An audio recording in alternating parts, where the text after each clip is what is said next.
Hey, how are you guys doing? Good. Good. I guess we can do our little introductions. My name is Ola Ismail Alabi. I'm a recruiter in the HR division, I'm a human at Texas Parks and Wildlife Department. My main role is to go around and inform students and people about the many different opportunities we have, whether it's job, internship, volunteer, just engaging with our agency. So I'm going to talk to you guys a little bit about that and how to go through the application process. I'm Brittany Zepeda. I'm the State Parks Volunteer Program Manager. So I highly recommend, and I think Ola would as well, volunteering with state parks. If you're really looking to get a job in with state parks, it's a great foot in the door, a great way for you to kind of hone your skills and also figure out if this really is the right path that you want to take as well. So do you guys want to introduce yourselves? Sure. I'm Colin Warlock.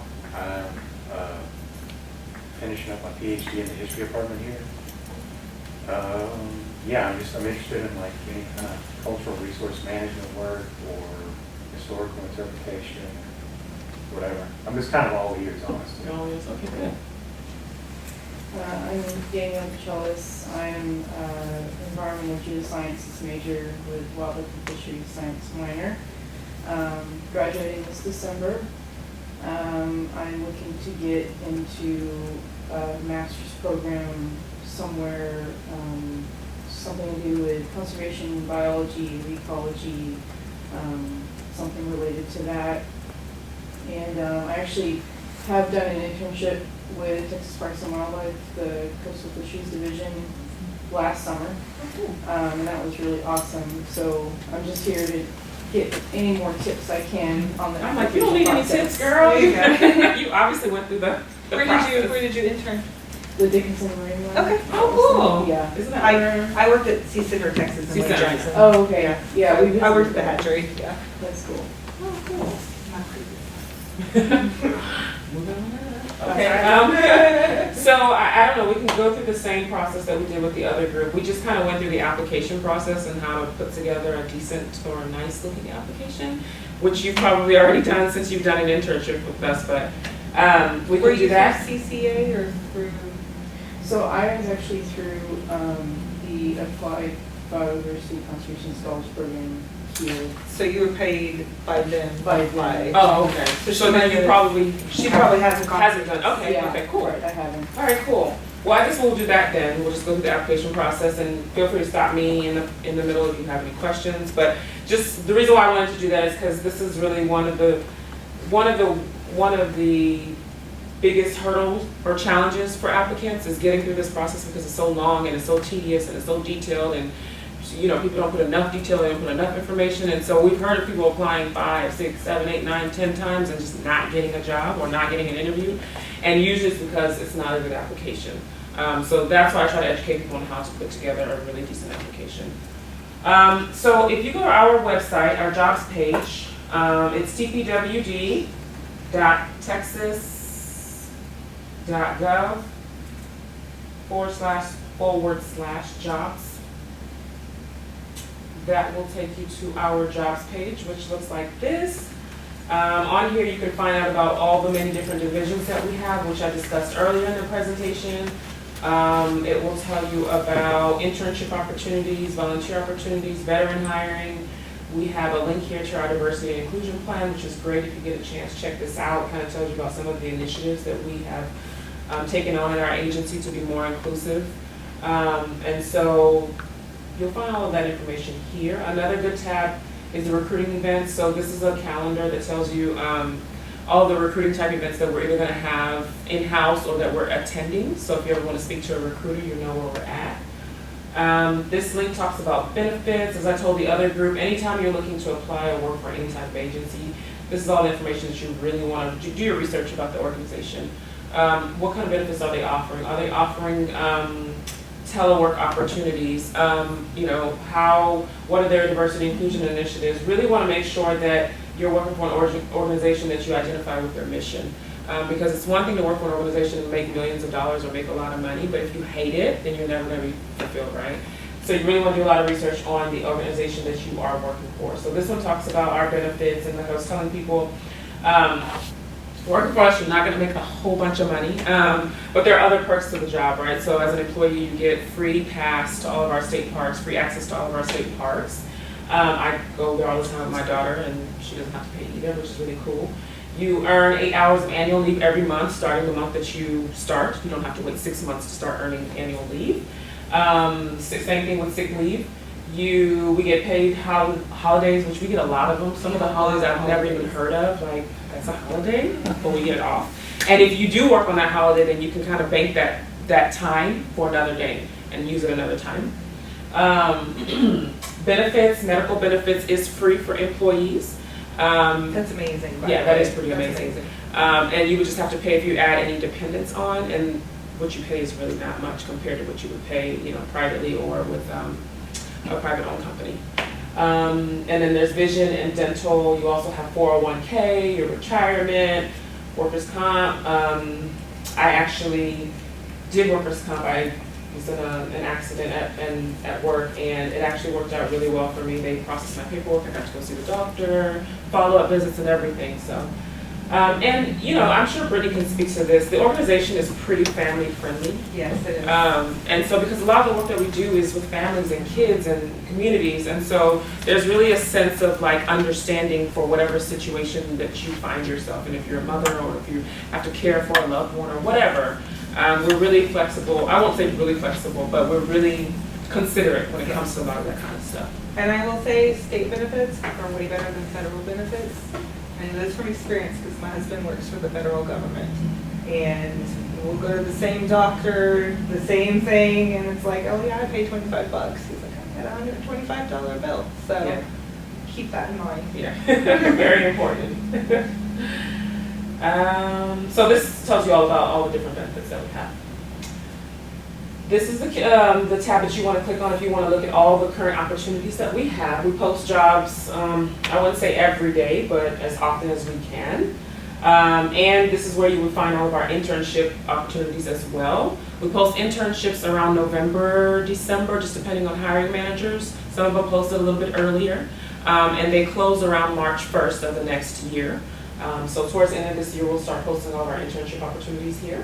And you can do a search if you want to search just by city, or if you want to search by job classification or full-time, part-time, or whatever, you can search. And just to note that this is actually a system that all Texas state government agencies are supposed to be using. I don't know when the deadline is, but you can use this to search for other jobs at other state government agencies as well. So if you have an agency that you want to look for, you can put in, type in their name here under organization. Of course, you don't want to look for anybody else, you just want to look for For the best. and then, so these are all the positions that we have. So let's say, for example, you wanted to apply for this administrative assistant 2 position. You would click on there, and then it'll give you a full description of the position. It's going to tell you the location, whether it's full-time or part-time. The pay is there, how many openings. Sometimes we'll have more than one opening. It will tell you when the job was posted, the closing date. Pay very particular attention to the closing date. As I told the other group, that I have seen situations where an applicant waits until this date or waits until the closing date to try to apply, and they're literally online at like 11:58, and then 11:59 hits, and the system locks them out and they haven't submitted any of their information. So pay very close attention to this. Make sure you try to get your application in as early as possible before the closing date, because once that happens, you can't make any changes, we can't do anything. It will tell you the hiring contact, this is the hiring manager, their phone number, their work location. I told the other group there's nothing wrong with contacting the hiring manager, but just be mindful.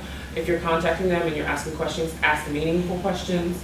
Again, I told them when I applied for this position, I did contact the hiring manager. A lot of times people want to know what's the status of my application, and so I advise people to stay away from that kind of verbiage. You can still kind of get your answer by using different verbiage. So when I applied for this position, I called and I did a little spiel about myself, gave my little elevator speech, and I said, I'm very interested, my name is blah, blah, blah. Just want to know where you guys are in the hiring process. And so she told me, yeah, I'm just looking at applications, blah, blah, blah, blah. And she called me the next day. So just be very mindful about when you're calling and what you're asking for. Keep in mind that some hiring managers may be reviewing like 100 to 200 applications, and some of them are not even really reviewing them themselves. They may have their admins reviewing it. So just be very thoughtful about that. And here's the general job description, which you want to be very, very, very mindful that you are reading it so you know exactly what the position is and what it means, because you can't always tell from the title. And it'll tell you also the minimum qualifications, the preferred qualifications. This section is very important. The minimum qualifications is what will get your application either kicked out of the system or sent to the hiring manager. And when I say that, what I mean is that if you do not meet the minimum qualifications for the position that you're applying for, you can put in an application, but it will never get reviewed by a hiring manager. So I always tell people pay close attention to this, because the minimum qualifications will have the education and the experience requirement. And so if you don't meet it, don't apply. If you do meet it, then yes, by all means, go ahead and apply, and make sure that when the system asks you how many years of experience you have, you're putting at least the minimum. And of course, you tell the truth, not just make it up. So be very mindful about that. Sometimes you will see substitutions. So you'll sometimes see where it says 1 year substitution for 30 semester hours, blah, blah, blah, blah, blah. And basically that just means that, for instance, you are applying for a position that requires 4 years of experience and a bachelor's degree, and you don't have up to that 4 years of experience, but you have a master's degree or a PhD degree. You can use your education experience to substitute for the lack of that 2 years or however many years of experience that you don't have. So you'll often see that in job postings. Then you'll see preferred qualifications. This is basically what a hiring manager would prefer in an applicant. Doesn't necessarily mean we don't screen off of this, but this is what they would prefer. So if you have this experience, you want to make sure you state it explicitly, boldly in your application. And then the next section is knowledge, skills, and abilities. You'll see this in all of our job postings. Some of them are really long, some of them are not that long. But this is, again, the crux of what a hiring manager is looking for in an ideal candidate. This is like their unicorn. So what you want to make sure you do in your application is address as many of these in your application as possible. And there's so many creative ways that you can do that without, of course, copying and pasting. You can put it in your previous work experience. You can put it in your skills section. There's so many ways. So, for instance, if it talks about skill in using MS Word, Excel, and Outlook, well, I mean, most people in this day and age, if you've worked or gone to school, then you obviously have this. But if you don't put it in your application, we can't count it because we can't make that assumption. So, you could put a sentence that says, use Microsoft Office Excel to track data or for inventory reasons or whatever, Use Microsoft Word to draft letters or documents to send to clients or whatever the case may be. That's just the creative way that you want to implement all of some of these KSAs that we refer to.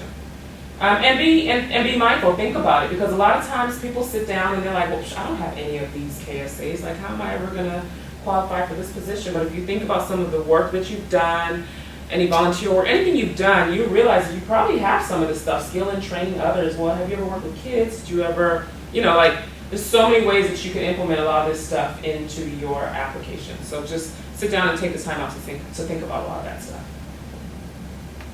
The working conditions, this will also tell you some of the really important conditions of that particular position. So you really want to make sure you pay close attention to this section, because if some of this stuff is not stuff that you would be willing to work under, then you may not want to apply for the position. So for instance, in my position, it did say, I think it was either 25% or 50% required travel because I'm a recruiter. And so if that's something that's a no-go for you, then obviously you don't want to apply for that position. So this gives you an idea. And so that's pretty much the job description. So if you were interested and you meet the minimum qualifications and you think you'd be a good candidate, then you would apply. So you click apply online. It's going to take you to this screen. You accept. And then it's going to take you to a login screen. If you have already created a profile in this system, you can log in with your information. If you have not, you want to click on new user and create an account for yourself. I could not remember my password, so I created a new account. And now I don't think I remember. Did you have a username? Hiring manager. Hiring manager. There you go. Or was it hiring contact? Ooh, I think it was hiring contact. Hiring something.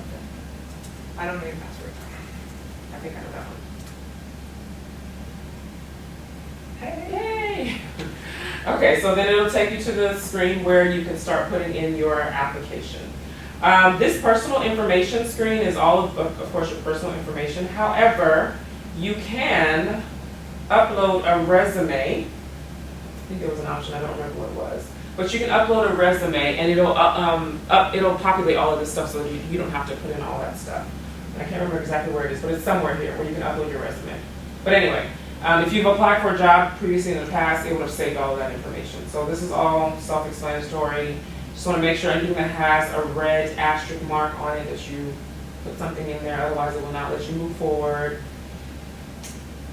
These are general application questions: veteran, felony, do you have a spouse, are you a spouse or an orphan under that, all of those kind of questions. So then you would save and continue. Education and experience, so this is where you want to put all of your degrees here, and then your work experience. And so this is the crux of your application.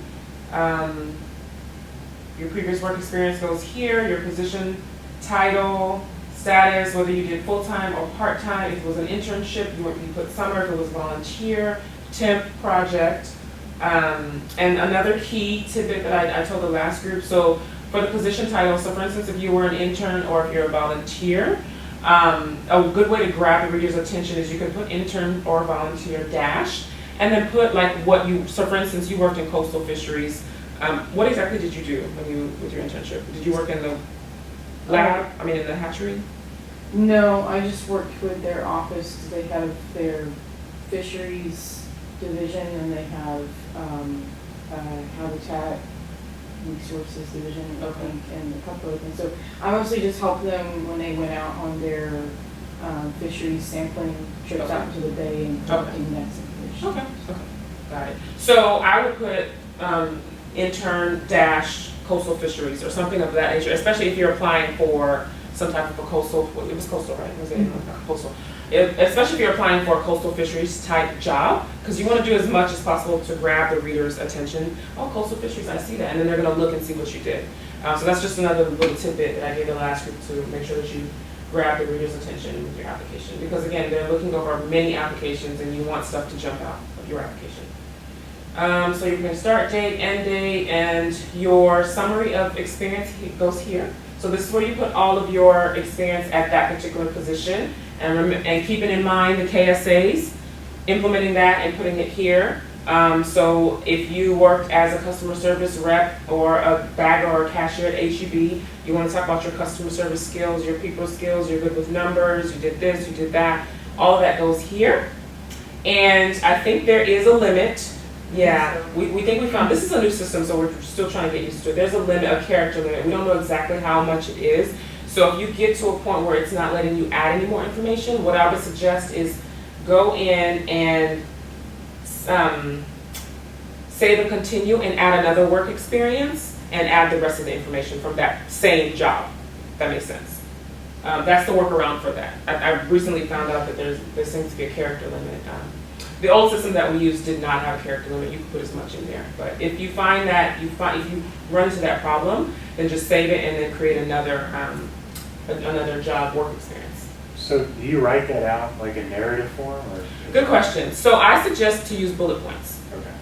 So what I do is I'll put duties included, and then each one I'll bullet point a little blurb for each one. Okay. Yeah. That makes it a little bit nice. easier. It's Yeah, it's nice and to clean. read. Yeah, it's easier to read. Yeah. All right, so you would do that for each one of your work experiences. I advise people you can don't go further back than 10 years unless the experience or the work experience is relatable to what you're applying for. So if you did, a sales associate job back 10 years ago and you're applying for a biologist position now, you're safe to not put that on your application. All right, any questions so far? So save and continue. Sorry. That's put it on my radio. We got a dance party. I know, right? That's part of your application. Yeah. Show me you can dance. Might be in trouble. He's like walking out right now. That's it. Done. Alright, so I'm taking you to the additional information section, and this is just the nepotism questions that we have to ask. Are you currently employed? Do you have any relatives that's employed? And that's basically just because if you do have a relative that's employed with the agency, we have to make sure that you're not directly working underneath that particular person because of nepotism. So they do ask those questions. And then you click next. Save and continue, not next, save and continue. Additional information. So these are the qualifying questions. These are those minimum qualification questions that you want to be very mindful and make sure that you're answering them correctly and accurately. And so if the job required 2 years of experience, and if you have the 2 years experience, select yes. I've seen situations where someone accidentally made a mistake and put no when they actually do have the experience. And the job posting closed already, and so they were not able to be considered for that position, and there's nothing that we can do about that. So just be very mindful about this section. This is like the do or die section. So I'm just gonna put no for the purposes because I don't want to submit this application, but if you did have that experience, then you would want to put yes.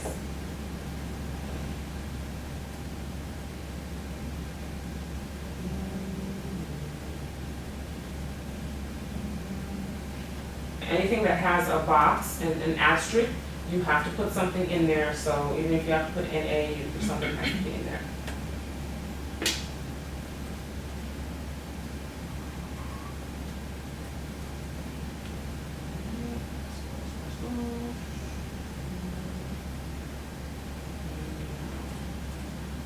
And again, you want to answer these questions as truthful as possible. So that question where it's asked about, have you ever been terminated from employment without, well, that wouldn't apply to you. But if it asks, have you ever been terminated from any employment, and you have, you definitely want to answer it. That's not gonna, you want to answer it accurately. That's not gonna disqualify you. It's not gonna hurt your chances. What will hurt your chances is if you put no, and we find out through the investigate or the reference process that it did happen, then that would hurt your chances even more.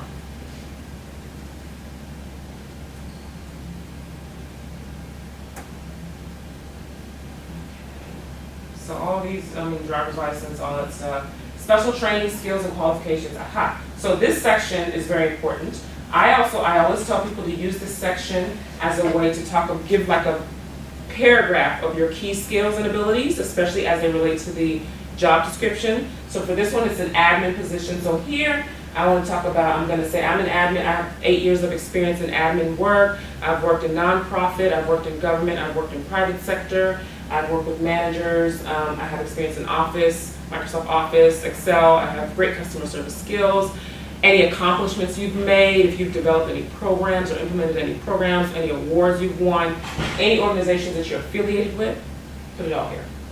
This is another really good way to kind of sum up your experience in that section. And you'll see that on all of our job applications, you'll see that section. So really take advantage of that. Other qualifying questions, and then that's pretty much it. Save and continue. Certifications, any certifications you have, make sure you list them here. Very important, especially if it's a requirement for the position. Save and continue. Here you can copy and paste your resume, or you can upload it. I usually just upload it because sometimes it messes up the format if you copy and paste it. You can upload, and here's where you want to upload your transcripts, especially if there's a requirement for all of our positions that require a degree, you need to have your transcript uploaded. You can upload your degree as well. A hiring manager may ask, because I know sometimes some people graduated a long time ago, it's difficult for them to get their transcripts. So what I did for my position is I uploaded my degree, and then later on when I got hired, she asked for my transcripts. But if you have your transcripts, please put that in there, because some hiring managers will screen out and some won't. It just depends. But if you have it and you can get access to it, it's more beneficial for you to just upload it. So here is where you would upload that, any licenses, any certifications, any leadership certificates, or any awards you've gotten, you can put it here as well. A word about the resume. So we don't actually look at the resume to make a decision on whether we're gonna call in a candidate for an interview, because everything that you want us to know about you has to be on the application. But what will happen is if you are selected for an interview, the hiring manager will pull up your resume, or may pull up your resume, and kind of go through and talk about some of your experiences. So you can upload a resume, but you cannot use it in lieu of the application. And you want to make sure that everything that's in your resume that you want us to know about you is in your application. Plus some. Plus some, yeah, very important. All right, so then you would continue, and then you've just got the e-signature part. Sign your name, save and continue. The diversity question, you can choose to answer if you want. If not, you don't have to answer. Hiring managers do not have access to view this information, so they cannot see the candidate's origin, ethnic origin, or their sex. The only people that have access to this information is HR. So then you would save and continue. How did you hear about this job? This is just for us to track how we're marketing. Save and continue. And then your references. Be sure that if you're going to list people for references, you inform them and you have correct contact information for them. Feel free to use a lecturer, colleague, someone you volunteered with. There was a question about whether or not to use a pastor. I personally don't see anything wrong with it. I know with federal government jobs, they do ask for references outside of professional references because they do like a character background check on you as well. So they will call people outside of people you've worked with. So if you have a pastor or a religious official that you trust and you've known them for a while, there's nothing wrong with putting it down as well. And then save and continue. All right, and then you can review everything you submitted. Take advantage of this. This is where you want to go in and make sure there's no spelling errors, no punctuation errors, no run-on sentences. Those are very, very important. Hiring managers pay much attention to that kind of stuff. And that can really put a hiring manager off and kind of get your application not noticed because it looks like you didn't pay attention to detail, and it's very important in this line of work. So use that opportunity to review your information. And again, you can not submit, and just think about it and just save it and go back tomorrow and look at your application and edit. Or if you forgot something, you remember tomorrow, like, oh crap, I forgot to put this volunteer experience or the certification. You can go in and edit your application once every 24 hours up until the closing date. So if this application is not closing until Friday and you just like, no, let me just hold off, I want to make sure I got everything in there, you can just save it as a draft. So you would click here and save as a draft. And so what it'll do is it'll save it, and then when you log back into your account, you'll see it there and you can continue editing it. But if you're okay with it and you think, yeah, this is the best I'm going to do, this is a good application, then you go ahead and submit it. So this is what it'll look like. These are the ones this is the one I did earlier, and this is the one I did now. So if I was ready to go back in and start working on it again, I would hit finish draft submission. And it'll take me here. Okay, and then once you're done, you just hit submit. Once you hit submit, you'll get a confirmation email letting you know that you've applied for this position. It takes us anywhere between 6 to 8 weeks to fill a position, 6 to 8 weeks after it's closed. So it does take a while. I do tell people, and that's all depending on the hiring manager and their workload, their process, how long it takes. Sometimes it takes longer than that. The way it works is that if you are selected by a hiring manager for an interview, they will contact you, usually by phone. And schedule an interview, and our interviews are panel interviews, usually a panel of about 5, no more than 5 people.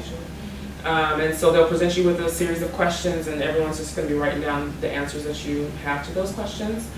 And so they'll go through that process depending on how many people that they're going to interview. And if you are selected, you'll get what will happen is they'll send your information to us at HR. We'll do all the background checks, the reference checks, and all of that, and we'll extend an offer to you. If the candidate does accept the offer, then we start going through the process of onboarding them. And once that happens, if you were not selected, you should get an email notifying you.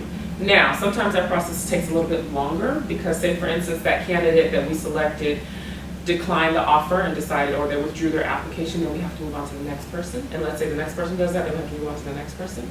And so that just delays the process of us notifying all the other applicants that didn't get the job. So I just say, it does take a while. Give it, 6 to 8 weeks, sometimes maybe even 10 weeks.